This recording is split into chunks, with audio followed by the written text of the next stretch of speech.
Энэ даваа бол 5248 м гэж шүү. 5248 м. Ийм өндөр дээр байдаг даваа байна. Монголын хамгийн өндөр бол 4374. Энэ бол 5248. За ингээд үзэгч та ингээд тооцоо хийгээд бодоод үзтээ. Ингээд үлдчихсэн байх юм. Та хэмрийн нацгуудыг ингээд байна. Ингээд хооронд ингээд явж байна. За нэг төвд 8 чи над руу юм авах уу гэдэг юм. Тэг. Хэмрийн нацгууд авах уу гэж байна. How much? Good luck. Good luck. Good luck? Yeah. Thank you. How much? Good luck. Yeah, this two bag, this 20. Yeah. 21. Yeah, this hour long 15. За. Аз жаргал 200 юаны үнэтэй гинэ энэ. Жижиг нь 20. 200 юан гэдэг чинь Монголоор 40,000 төгрөг. Энийг энэ дуйхын гинэ. Тэгээ аз жаргал гэж байна. Аз жаргалыг 40,000 төгрөгөөр авах уу яах вэ? Маа. Оо. Түгжиж. Oh, okay. Дашидэлэг. Түгжиж.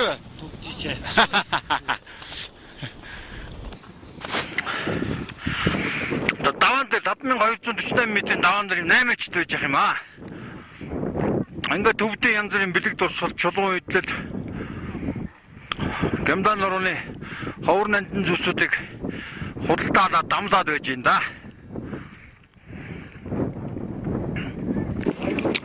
How much? 300. Энэ утга 300 юан гэж 60,000 гэсэн үг. Тэгтээ ярих үгүй дээ 40-50 хүртэл. You how much? Гямдан нуруу бол одоогоос 300-400 сая жилийн өмнө далайн яваал байсан. Тэгээ далайн зөөлөн биетүүдийн одоо ингээд юунууд хатан дээр ингээд наалдаад үлдсэн зөндөө авах юм уу? Тэр байна. Далайн зөөлөн биетийн уулмуур ингээд чулуун дээр байж их юм.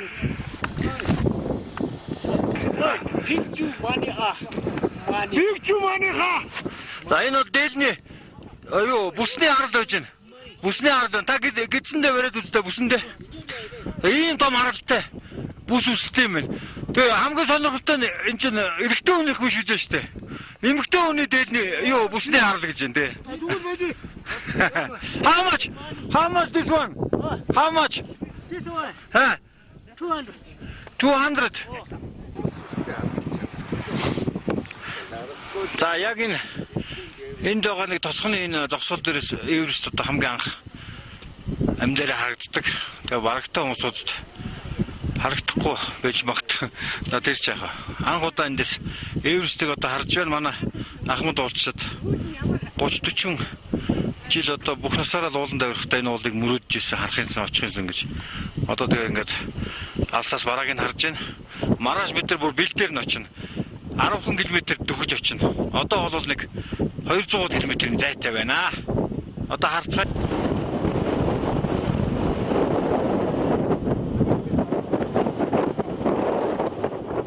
Энэ харагдж байна. 200 км-ийн цаанаас ингэж харагдж байгаа шүү. 200 км-ийн цаанаас харагдж байна. Ямар харагдж байна? Сайн харагдж байна.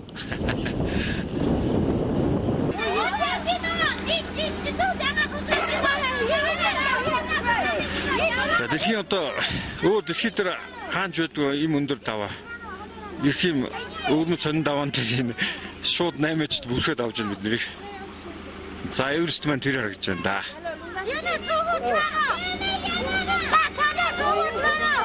За эндээс нэг 50 км-ийн зайтай байх.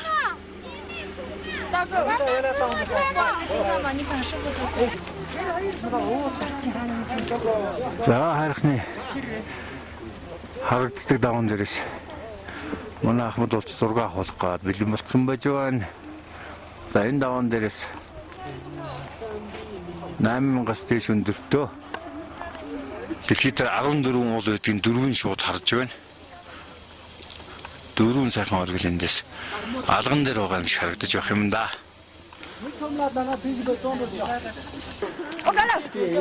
Чою, Эверест, Лоцце, Макало, ингээд ийм сайхан хайрхнууд харагдж байгаа энэ Панла гэдэг даваан дээр гараад ирлээ. Бид нэр ласаас гараад ингээд одоо 4 дахь даваа байна.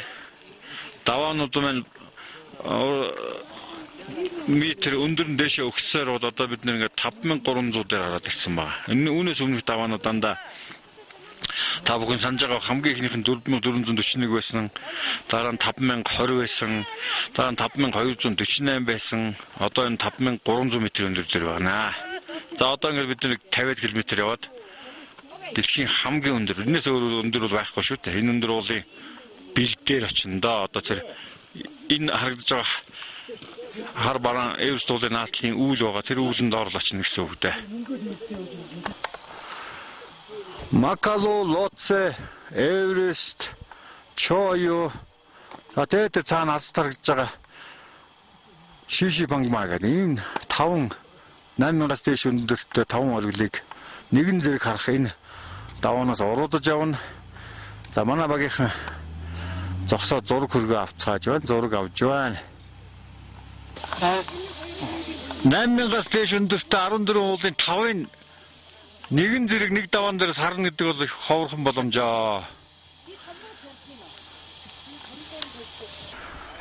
За энэ даваан дээр гарч ирэхэд одоо нэг талаас л гэхэд 20 гаруй ороож гарч ирж байна. За нийлээ 50 гаруй ороох юм байна л да. За энэ ороосон замыг та бүхэнд харуулъя. Тэр.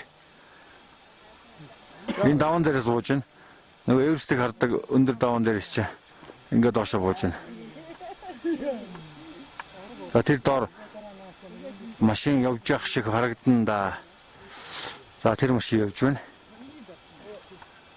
За ингэж ороод. За.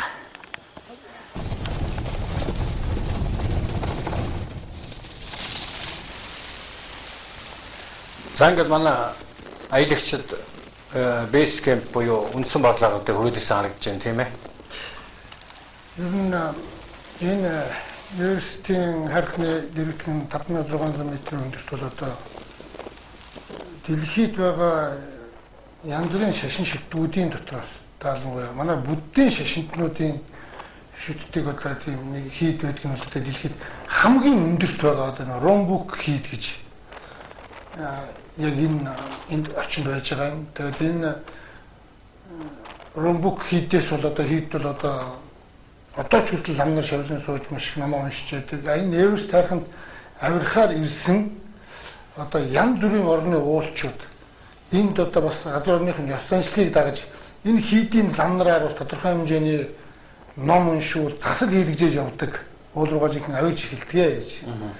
Тэгээд энэ харагдж байгаа бол ер нь одоо яг энэ харагдж байгаа нь бол энэ төвдүүдийн одоо Насваргстан орших Насваргстан нутгуулын нэг ёсны юм жижигхэн бунхнууд харагдаж байна л да. Энэ зүгээр жирийн иргэд биш байх тийм ээ.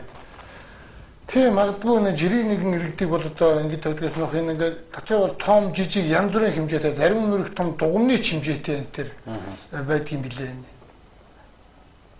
Нэлээд номтой эрдэмтэй лам хуургуудыг бас ингэж одоо тосонд юу гэдэг вэ тосонд хийж ягаад шатаадаг юм шиг байгаа юм тийм ээ. Энэ бол яг нэлээд номтой тийм лам усууд манай Монголд ч байсан их том хотогт хуйлгаадуудыг одоо яг суугаа чигээр нь ингэж одоо тэр яг ламынхаа шашны номлын дагуу суугаа чигээр нутгуулсан байдаг гэсэн иймэрхүү маягийн одоо сургуулиудаас нутгуулдаг байсан гэсэн. За энэ Ромбукийн нэг зүйл түүд одоо түр эдний майхан тол онгож явдаг. Ерөөсөө энд амьдэрдэг. Энэ жоохон хүүхдүүд энэ их нартайгаа энэ хүүхдүүд нь үуч байна. Тэгээ хамгийн сонирхолтой нь энэ төвд байлаа. Майхан нэм дээшээ дээрээ юм юу онгохоо. Одоо манай урт шиг одоо Монгол гэр бол тоонтой байдаг.